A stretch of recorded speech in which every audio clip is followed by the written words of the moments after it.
New Year's Eve is supposed to feel hopeful, a clean ending, a fresh beginning, a moment where everything bad stays behind and everything new feels possible. But some nights don't reset when the clock hits midnight. Some nights carry their darkness forward. Tonight you'll hear 3 true-style horror stories.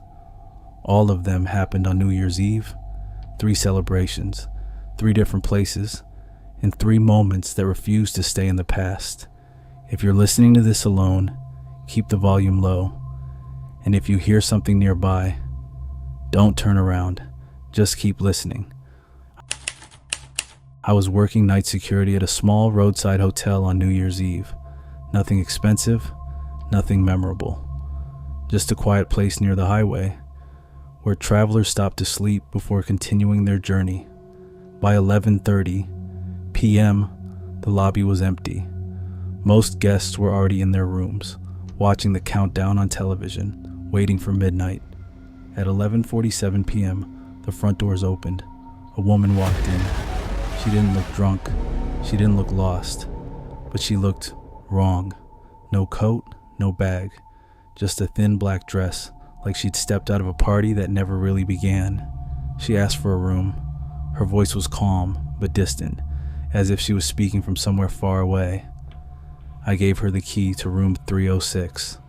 As she walked toward the elevator, I noticed something that still bothers me. She never blinked. At 11:58 p.m., the lights flickered, just for a second. When they came back on, I glanced at the security monitor. Room 306's door was open. I tried calling the room. No answer. Then midnight hit. Cheers exploded through the walls. Laughter, glasses clinking, fireworks echoing in the distance. I went upstairs. Room 306 was empty. No luggage, no shoes.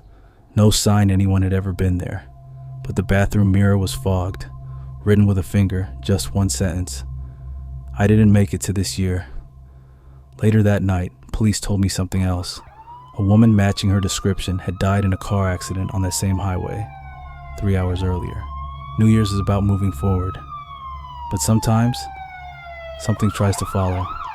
And sometimes, it stays right where you thought you were safe. A group of friends and I rented an old mountain house for New Year's Eve. No neighbors, no cell service. Just snow, music, and a fireplace. It felt perfect. At 11:55 p.m., we turned off the lights and gathered in the living room. Someone started the countdown on their phone. 10, 9, 8. When we reached 5, the lights upstairs turned on by themselves. 4, 3, we all froze. 2, 1, Happy New Year. Everyone laughed. Someone joked that the house was welcoming the year. Then we heard footsteps. Slow, heavy, walking across the upstairs hallway. No one was upstairs. The footsteps stopped directly above us. Then, a knock from the ceiling. One knock. Silence. No one volunteered to check. We stayed together until morning, pretending nothing was wrong. At sunrise, we packed and left. As we drove away, one of my friends turned around. The upstairs lights were still on, and someone was standing in the window, watching us leave. Some places don't want to be left behind, and some nights don't end when the sun comes up, especially when someone is still waiting on the other side of midnight.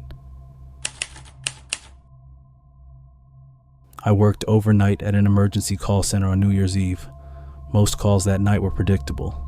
Drunk accidents, noise complaints, fireworks gone wrong.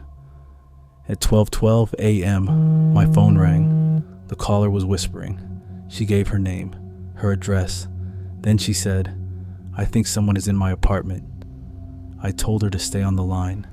Through the phone, I could hear fireworks outside her window, people celebrating somewhere far away. Then I heard another sound, breathing, not hers. She whispered, "He's standing behind me." The line went dead. Police arrived at her address in under 6 minutes. The apartment was empty. No forced entry, no struggle, no one inside, except for her phone, still on the table, still connected. The report later revealed something else. The woman had been reported missing 2 years earlier, on New Year's Eve.